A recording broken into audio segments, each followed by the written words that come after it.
Subscribe کریں ہمارے channel کو اور بیل آئیکن کو کلک کریں تاکہ ہماری ہر نئی آنے والی ویڈیو آپ تک بآسانی پہنچ سکے۔ بسم اللہ الرحمن الرحیم۔ حضرت زبیر بن العوام رضی اللہ تعالیٰ عنہ رسول اللہ صلی اللہ علیہ وآلہ وسلم کے جلیل القدر صحابی حضرت زبیر بن العوام رضی اللہ تعالیٰ عنہ کا تعلق مکہ میں قبیلہ قریش کے خاندان بنو اسد سے تھا۔ ان کی والدہ صفیہ بنت عبد المطلب رسول اللہ صلی اللہ علیہ وآلہ وسلم کی پھوپھی تھیں، یعنی آپ رسول اللہ صلی اللہ علیہ وآلہ وسلم کے پھوپھی زاد بھائی تھے۔ نیز حضرت زبیر بن العوام رضی اللہ تعالیٰ عنہ حضرت ابوبکر صدیق رضی اللہ تعالیٰ عنہ کی صاحبزادی حضرت اسماء رضی اللہ تعالیٰ عنہ کی شوہر تھے۔ حضرت زبیر بن العوام رضی اللہ تعالیٰ عنہ کی ولادت مکہ شہر میں ہوئی۔ حضرت طلحہ بن عبید اللہ رضی اللہ تعالیٰ عنہ کے بیٹے محمد اکثر یوں کہا کرتے تھے کہ میرے والد طلحہ نے زبیر بن العوام، علی ابن طالب اور سعد بن ابی وقاص رضوان اللہ تعالیٰ علیہم اجمعین کی ولادت مکہ شہر میں ایک ہی سال ہوئی تھی، یعنی ولادت کے لحاظ سے یہ تمام حضرات ہم عمر تھے۔ حضرت زبیر بن العوام رضی اللہ تعالیٰ عنہ السابقین اولین، یعنی بھلائی میں سبھی لوگوں پر سبقت لے جانے والوں میں سے تھے،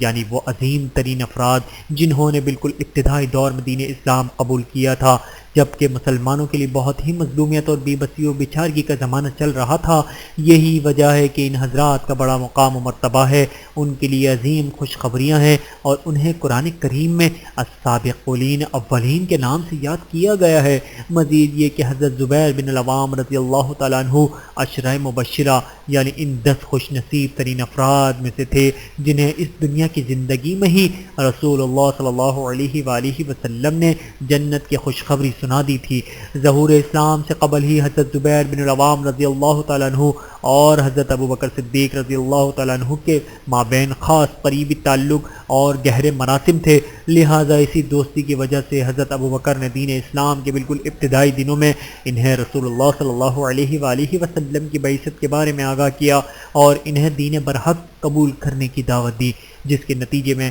حضرت زبیر رضی اللہ تعالیٰ عنہ اس دعوت حق پر لبیک کہتے ہوئے مشرف با اسلام ہوئے۔ حضرت زبیر بن العوام رضی اللہ تعالیٰ عنہ کو یہ شرف حاصل تھا کہ انہوں نے دین اسلام کی رفعت و سربلندی، نیز پیغمبر اسلام کی حمایت و نصرت کی خاطر سب سے پہلے ہی اپنی تلوار بلند کی۔ مکہ شہر میں رسول اللہ صلی اللہ علیہ وآلہ وسلم کی بعثت مبارکہ کے بعد بالکل ابتدائی دن جب چل رہے تھے، تب ایک روز یہ صورتحال پیش آئی کہ مشرکین مکہ میں سے کسی نے یہ افواہ اڑا دی کہ نعوذ باللہ محمد صلی اللہ علیہ وآلہ وسلم قتل کر دیے گئے ہیں۔ اس وقت زبیر بالکل ہی نوعمر تھے، لیکن اس کے باوجود جب انہوں نے یہ خبر سنی تو ان سے رہا نہ گیا اور اپنی کم سنی کے باوجود ننگی تلوار لہراتے ہوئے رسول اللہ صلی اللہ علیہ وآلہ وسلم کی تلاش میں نکل کھڑے ہوئے۔ آخر ایک جگہ جب آپ صلی اللہ علیہ وآلہ وسلم سے ملاقات ہوئی اور آپ صلی اللہ علیہ وآلہ وسلم کو زندہ سلامت اور بخیر و عافیت دیکھا، تب یہ مطمئن ہو گئے۔ البتہ رسول اللہ صلی اللہ علیہ وآلہ وسلم نے جب ان کی یہ کیفیت دیکھی، ہاتھ میں برہنہ تلوار لہراتے ہوئے، تو آپ صلی اللہ علیہ وآلہ وسلم نے وجہ دریا فرمائی۔ تب نوعمر زبیر نے وجہ بیان کرتے ہوئے اس افواہ کے بارے میں بتایا۔ نیز آپ صلی اللہ علیہ وآلہ وسلم کے خیر و عافیت اور سلامتی سے متعلق اپنی فکر اور تشویش سے آگاہ کیا، جس پر آپ صلی اللہ علیہ وآلہ وسلم نے انہیں دعائیں خیر دی۔ دین اسلام کے اسی ابتدائی دور میں جب مشرکین مکہ کی طرف سے اعزار رسانیوں کا سلسلہ عروج پر تھا، تب نبوت کے 5ویں سال رسول اللہ صلی اللہ علیہ وآلہ وسلم کے مشورے پر بہت سے مسلمان مکہ سے ملک حبشہ کی جانب ہجرت کر گئے تھے۔ انہی مہاجرین حبشہ میں حضرت زبیر بن العوام رضی اللہ تعالیٰ عنہ بھی شامل تھے۔ اور پھر نبوت کے 13ویں سال جب ہجرت مدینہ کا حکم نازل ہوا، تب دیگر تمام مسلمانوں کی طرح حضرت زبیر بن العوام رضی اللہ تعالیٰ عنہ بھی مدینہ منورہ آ پہنچے۔ ہجرت مدینہ کے موقع پر رسول اللہ صلی اللہ علیہ وآلہ وسلم دیگر مسلمانوں کی مکے سے مدینہ تشریف آوری کے فوری بعد ایک تکلیف دہ صورتحال یہ پیش آئی کہ کافی عرصے تک ان مہاجرین حضرات کے ہاں کسی بچے کی ولادت نہیں ہوئی۔ مدینہ شہر میں چونکہ مقامی عرب آبادی کے علاوہ یہودی بھی بڑی تعداد میں آباد تھے، جو کہ صدیوں سے نسل در نسل وہیں مستقل طور پر مقیم تھے، اور جو کہ رسول اللہ صلی اللہ علیہ وآلہ وسلم نیزاں صلی اللہ علیہ وآلہ وسلم کے ساتھ ہی مسلمانوں کی مدینہ آمد پر سخت نالہ تھے، اور اتفاق یہ کہ جادو ٹونے میں انہیں بڑی مہارت حاصل تھی، یہی ان کا پسندیدہ ترین مشغلہ تھا، اور اس حوالے سے انہیں بڑی شہرت بھی حاصل تھی۔ چنانچہ جب کافی عرصہ اسی کیفیت میں گزر گیا کہ مکے سے ہجرت کر کے آنے والے کسی مسلمان گھرانے میں کسی بچے کی ولادت نہیں ہوئی، تب ان یہود مدینہ نے اس موقع سے فائدہ اٹھاتے ہوئے یہ افواہ پھیلا دی کہ ہم نے ان مسلمان پر جادو کر دیا ہے، اور یوں ہم نے جادو کے ذریعے ان کی مستقل نسل بندی کر دی ہے، لہٰذا اب آئندہ ان کے ہاں کوئی اولاد نہیں ہوگی،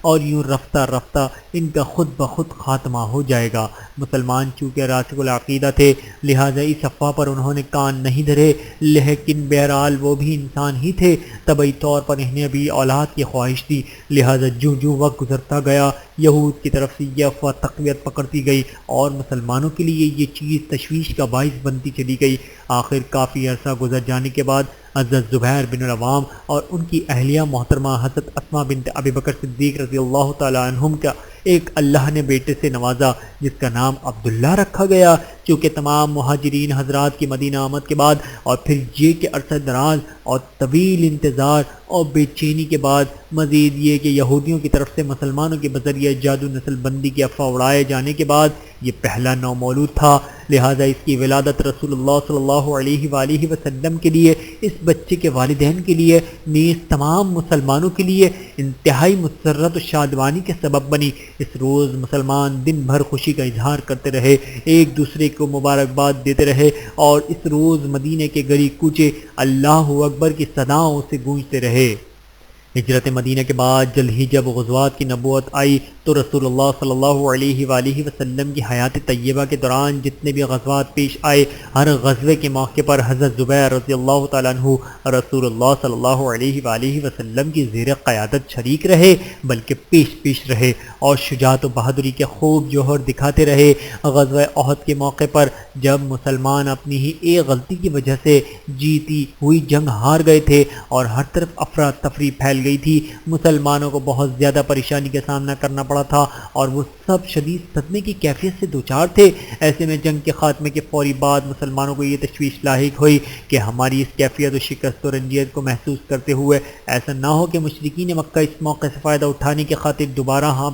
حملہ آور ہو جائیں، لہٰذا اس چیز کے سدباب کے غرض سے رسول اللہ صلی اللہ علیہ وآلہ وسلم نے اپنے اصحاب سے مشاورت اور غور و فکر کے بعد یہ فیصلہ فرمایا کہ مسلمانوں کا ایک دستہ مشرکین مکہ کے تعاقب میں روانہ کر دیا جائے تاکہ ان پر خوف طاری ہو جائے۔ ظاہر ہے کہ اس وقت مسلمان جس جسمانی نفسیاتی کیفیت سے دوچار تھے اور جس طرح انہیں شکست و ریقت کا سامنا تھا، وہ سبھی زخموں سے چور تھے۔ ایسے میں اب دوبارہ اسی دشمن کے تعاقب میں نکل کھڑے ہونا یہ بہت دل گردے کا اور انتہائی جان جوکھوں کا کام تھا، لیکن بہرحال جب رسول اللہ صلی اللہ علیہ وآلہ وسلم نے اس چیز کا فیصلہ فرما ہی لیا تو اب 70 مسلمانوں کا ایک دستہ فوری طور پر تیار کیا گیا، اور اس کی قیادت کے لیے آپ صلی اللہ علیہ وآلہ وسلم نے حضرت زبیر بن العوام رضی اللہ تعالیٰ عنہ کو منتخب فرمایا۔ چنانچہ یہ دستہ احد کے میدان سے ہی فوری طور پر مشرکین مکہ کے تعاقب میں روانہ ہو گیا۔ مکے کی طرف پلٹتے ہوئے مشرکین نے جب مسلمانوں کے اس دستے کو اپنے تعاقب میں آتے دیکھا تو وہ مسلمان کی ہمت و شجاعت، بلند حوصلہ اور عزیمت و استقامت دیکھ کر حیرت زدہ رہ گئے۔ ان میں سے کچھ لوگ یوں کہنے لگے کہ اتنی بڑی شکست کے بعد مسلمان کبھی ہمارے تعاقب کی جرت نہیں کر سکتے، لہٰذا ضرور انہیں کہیں سے کوئی بڑی بھرپور مدد ملی ہے، لہٰذا یہ کوئی تازہ دم دستہ ہمارے تعاقب میں چلے آ رہا ہے، اور عین ممکن ہے کہ اس کے پیچھے مزید دستے بھی چلے آ رہے ہوں۔ الغرض مسلمانوں کے اس بر وقت اقدام کی وجہ سے مشرکین مکہ پر مسلمانوں کی طرف سے خوف اور رعب طاری ہو گیا، جس کی وجہ سے انہوں نے یہ طے کیا کہ ہمیں راستے میں کہیں رکے بغیر جلد از جلد واپس مکہ پہنچنا چاہیے۔ چنانچہ اب انہوں نے اپنی واپسی کی رفتار مزید تیز کر دی اور سیدھے مکہ پہنچ کر ہی دم لیا، اور یوں مسلمان ان کے دوبارہ حملہ آور ہو جانے کے اندیشے سے محفوظ و مطمئن ہو گئے۔ غزوہ احزاب یعنی خندق کے موقع پر جب مشرکین مکہ نیز دیگر بہت سے عرب قبائل مسلمانوں پر حملہ آور ہونے کے غرض سے بہت بڑی تعداد میں مدینہ آ پہنچے تھے، کیفیت یہ تھی کہ جدھر نگاہ اٹھتی تھی بس 400 دشمن کی فوج ہی نظر آتی تھی۔ اس بیرونی دشمن کی طرف سے لاحق خطرے کے علاوہ مزید یہ کہ اندرونی خفیہ دشمنوں بالخصوص یہود مدینہ کے قاقور قبیلے بنو قریظہ کی طرف سے مسلمانوں کو بہت زیادہ تشویش لاحق تھی۔ ایسی اطلاعات بھی مل رہی تھی کہ قبیلے نے مشرکین مکہ کے ساتھ خفیہ معاہدہ کر رکھا ہے اور یہ منصوبہ تیار کیا گیا ہے کہ جب مشرکین مکہ کی طرف سے مسلمانوں پر بھرپور حملہ کیا جائے گا اور ہر طرف خوب افراتفری ہوگی، تب موقع سے فائدہ اٹھاتے ہوئے مدینہ شہر کے اندر یہ یہودی فتنہ برپا کریں گے، مسلمانوں کے گھروں پر حملہ کریں گے، ان کی املاک کو لوٹیں گے، نیز ان کی عورتوں اور بچوں کو قتل کر ڈالیں گے۔ یہود مدینہ کی ان ناپاک عزائم سے رسول اللہ صلی اللہ علیہ وآلہ وسلم و دیگر تمام مسلمان بخوبی آگاہ ہو چکے تھے، لہٰذا اب یہ بہت نازک صورتحال تھی۔ ایک طرف خندق کے اس پار سفارہ بیرونی دشمن کی طرف سے کسی بھی وقت بڑا حملہ متوقع تھا، دوسری طرف خود مدینہ شہر کے اندر ان خفیہ دشمنوں کی طرف سے اچانک بڑی جارحیت کا اندیشہ تھا۔ ایسے میں مسلمانوں کو اپنے بیوی بچوں کے بارے میں بڑی تشویش لاحق تھی۔ اسی صورتحال کے درمیان ایک رات رسول اللہ صلی اللہ علیہ وآلہ وسلم نے اپنے ساتھیوں کو مخاطب کرتے ہوئے ارشاد فرمایا، ہے کوئی جو مجھے بنی قریظہ کے بارے میں خبر لا کر دے؟ اس پر حضرت زبیر رضی اللہ تعالیٰ عنہ نے عرض کیا، اے اللہ کے رسول، میں حاضر ہوں۔ چونکہ یہ کام بہت زیادہ خطرناک تھا، تنہا خفیہ طور پر بنو قریظہ کے محلے میں جانا، وہاں صورتحال کا جائزہ لینا، کسی بھی طرح ان کے عزائم اور خفیہ منصوبہ کا کھوج لگانا اور پھر اسی طرح چھپتے چھپاتے وہاں سے واپس آنا۔ مزید اتفاق یہ کہ وہ رات بھی انتہائی بھیانک تھی، اندھیرا بہت زیادہ تھا، ہر طرف تیز طوفانی ہواؤں کے چکر چل رہے تھے، سردی انتہائی عروج پر تھی۔ یہی وجہ تھی کہ ایسے میں یہ کام انجام دینا بہت جان جوکھوں کا کام تھا۔ لہٰذا رسول اللہ صلی اللہ علیہ وآلہ وسلم کے استفسار پر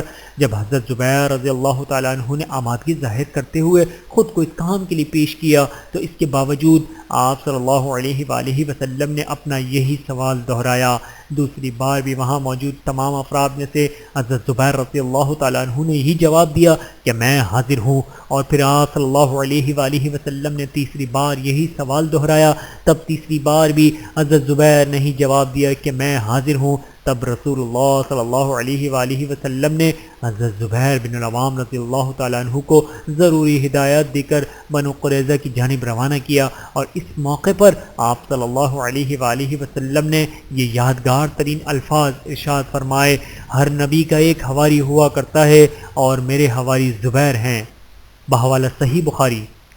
وقت کا یہ سفر جاری رہا۔ حضرت زبیر بن العوام رضی اللہ تعالیٰ عنہ کی طرف سے رسول اللہ صلی اللہ علیہ وآلہ وسلم کی خدمت میں حاضری، کسب فیض، استفادہ، نیز آپ صلی اللہ علیہ وآلہ وسلم کی خدمت و پاسبانی کا یہ سلسلہ اسی طرح چلتا رہا۔ آپ صلی اللہ علیہ وآلہ وسلم کی طرف سے زبیر رضی اللہ تعالیٰ عنہ کے لیے محبتوں اور شفقتوں کے مبارک سلسلے مسلسل جاری رہے، حتیٰ کہ اسی کیفیت میں آپ صلی اللہ علیہ وآلہ وسلم کا مبارک دور گزر گیا۔ آپ صلی اللہ علیہ وآلہ وسلم تا دم آخر ان سے انتہائی خوش اور مسرور مطمئن رہے۔ حضرت زبیر بن العوام رضی اللہ تعالیٰ عنہ عہد نبوی کے بعد رسول اللہ صلی اللہ علیہ وآلہ وسلم کا مبارک دور گزر جانے کے بعد خلیفہ اول حضرت ابوبکر صدیق رضی اللہ تعالیٰ عنہ کے دور میں بھی حضرت زبیر بن العوام رضی اللہ تعالیٰ عنہ کو وہی بلند ترین مقام و مرتبہ حاصل رہا، اور اس معاشرے میں ان کی وہی قدر و منزلت برقرار رہی۔ خلیفہ اول کے مشیر خاص اور انتہائی قریبی دوست کی حیثیت سے انہیں دیکھا جاتا رہا۔ ظاہر ہے کہ ان کے دونوں جلیل القدر شخصیات میں بہت قدیم تعلق تھا اور پرانی شناسائی تھی، حتیٰ کہ مکی شہر میں دین اسلام کے بالکل ابتدائی دور میں خود حضرت ابوبکر صدیق رضی اللہ تعالیٰ عنہ کی دعوت کے نتیجے میں ہی تو حضرت زبیر رضی اللہ تعالیٰ عنہ مسلمان ہوئے تھے، اور پھر خلیفہ دوم حضرت عمر رضی اللہ تعالیٰ عنہ کے دور میں بھی یہ ان کی یہی حیثیت اور قدر و منزلت برقرار رہی، حتیٰ کہ حضرت عمر بن خطاب رضی اللہ تعالیٰ عنہ قاتلانہ حملے کے نتیجے میں جب شدید زخمی ہو گئے، بچنے کی امید کم تھی، تب اکابر صحابہ میں سے متعدد شخصیات نے یہ اصرار کیا کہ اے امیر المؤمنین، آپ اپنا کوئی جانشین مقرر کر دیجئے۔ اس پر حضرت عمر رضی اللہ تعالیٰ عنہ نے جن 6 افراد کے نام گنواتے ہوئے یہ تاکید کی تھی کہ یہی 6 افراد باہم مشاورت کے بعد آپس میں سے ہی کسی کو منصب خلافت کے لیے منتخب کر لیں، ان 6 افراد میں حضرت زبیر بن العوام رضی اللہ تعالیٰ عنہ بھی شامل تھے۔ وفات سن 35 ہجری میں باغیوں اور شرپسندوں نے جب خلیفہ سوم حضرت عثمان بن عفان رضی اللہ تعالیٰ عنہ کے گھر کا محاصرہ کیا اور پھر انہی باغیوں کے ہاتھوں حضرت عثمان رضی اللہ تعالیٰ عنہ کی شہادت کا المناک واقعہ پیش آیا، اور پھر عرصہ دراز تک اس المناک واقعے کے بھیانک نتائج اور اثرات مختلف فتنوں کی شکل میں مسلسل ظاہر ہوتے رہے۔ سن 36 ہجری میں بصرہ کے قریب دریائے فرات کے کنارے ایسا ہی ایک افسوسناک واقعہ پیش آیا جو کہ دراصل یقیناً فتنہ قتل عثمانی ہی کا لازمی نتیجہ تھا۔ اس افسوسناک واقعے جو کہ تاریخ میں جنگ جمل کے نام سے معروف ہے کے موقع پر جب حضرت زبیر بن العوام رضی اللہ تعالیٰ عنہ بھی وہاں موجود تھے، تب جنگ کے آغاز سے قبل حضرت علی بن ابی طالب رضی اللہ تعالیٰ عنہ جو اس وقت مسلمانوں کے خلیفہ چہرم کی حیثیت سے فرما بردار اور امیر المؤمنین تھے، کی نگاہ جب حضرت زبیر بن العوام رضی اللہ تعالیٰ عنہ پر پڑی تو وہ ان کے قریب آئے اور سرگوشی کے انداز میں ان سے کچھ بات چیت کی۔ حضرت علی بن ابی طالب رضی اللہ تعالیٰ عنہ کی اس گفتگو سے حضرت زبیر بن العوام رضی اللہ تعالیٰ عنہ انتہائی متاثر ہوئے اور فوری طور پر وہاں سے چلنے کا فیصلہ کیا اور اس تمام معاملے سے مکمل علیحدگی اختیار کر لینے کا اعلان کیا کہ جو ایک بڑی غلط فہمی کے نتیجے میں پیدا ہو گیا، جن فسادیوں، بدخواہوں اور سازشوں عناصر کی مسلسل ریشہ دوانیوں کی وجہ سے یہ فتنہ اس قدر خطرناک شکل اختیار کر گیا تھا۔ اس صورتحال پر وہ انتہائی مسرور و شاداب تھے۔ اب انہوں نے جب حضرت زبیر بن العوام رضی اللہ تعالیٰ عنہ جیسی اہم شخصیت کو وہاں سے واپس لوٹتے ہوئے دیکھا تو انہیں اپنی تمام سازش خطرے میں نظر آنے لگی اور ان سے یہ منظر برداشت نہ ہو سکا۔ تب ان میں سے ابن جرموز نامی ایک شخص اپنے چند ساتھیوں کے ہمراہ خفیہ طور پر ان کے تعاقب میں روانہ ہو گیا۔ حضرت زبیر بن العوام رضی اللہ تعالیٰ عنہ اپنے گھوڑے پر سوار اس مقام سے جو کہ بصرہ شہر کے قریب تھا بہت دور اپنی منزل یعنی مدینہ کی جانب روانہ ہو گئے۔ ابن جرموز اپنے ساتھیوں کے ہمراہ مسلسل تعاقب میں رہا، جبکہ اس دوران حضرت زبیر بن العوام رضی اللہ تعالیٰ عنہ کو اس چیز کا اندازہ نہیں ہو سکا کہ کوئی دشمن ان کے تعاقب میں ہے۔ آخر وادی صبا نامی کے ایک مقام پر جب یہ اپنے گھوڑے سے اترے اور نماز میں مشغول ہو گئے تب ان دشمنوں نے موقع غنیمت جانا اور عقب سے اچانک حملہ کر دیا، جس کے نتیجے میں یہ زخم و کتاب نہ لاتے ہوئے موقع پر ہی شہید ہو گئے۔ یوں رسول اللہ صلی اللہ علیہ وآلہ وسلم کے یہ جلیل القدر صحابی حضرت زبیر بن العوام رضی اللہ تعالیٰ عنہ سن 36 ہجری میں بصرہ کے قریب اس دنیا فانی سے کوچ کر گئے اور اپنے اللہ سے جا ملے۔ بصرہ کے قریب ایک بستی میں انہیں سپرد خاک کیا گیا، وہ بستی انہی کی طرف نسبت کی وجہ سے آج بھی زبیر کے نام سے معروف ہے۔ ان کی تجہیز و تکفین کے موقع پر حضرت علی بن ابی طالب رضی اللہ تعالیٰ عنہ بھی موجود تھے، جو اس موقع پر مسلسل ان کے لیے دعائیں خیر کرتے رہے اور تحسین آمیز کلمات کے ساتھ ان کا ذکر خیر کرتے رہے۔ اللہ تعالیٰ جنت الفردوس میں حضرت زبیر بن العوام رضی اللہ تعالیٰ عنہ کے درجات بلند فرمائیں اور ہمیں وہاں اپنے حبیب صلی اللہ علیہ وآلہ وسلم نیز تمام صحابہ کرام رضوان اللہ علیہم اجمعین کی صحبت و میت کی شرف سے نوازے۔ آمین ثم آمین۔ ربنا تقبل منا انک انت السمیع العلیم وتب علینا انک انت التواب الرحیم وآخر دعوانا ان الحمد للہ رب العالمین۔ ویڈیو دیکھنے کا بہت شکریہ۔ مزید ویڈیوز دیکھنے کے لیے ہمارے چینل کو سبسکرائب کریں۔ اگر ویڈیو پسند آئے تو لائک کریں۔ اچھی بات کو دوسروں تک پہنچانا صدقہ جاریہ ہے۔ جزاکم اللہ خیرا کثیرا۔ اپنا اور اپنے پیاروں کا بہت زیادہ خیال رکھیے گا اور مجھے دعاؤں میں یاد رکھیے گا۔ Take care. اللہ حافظ۔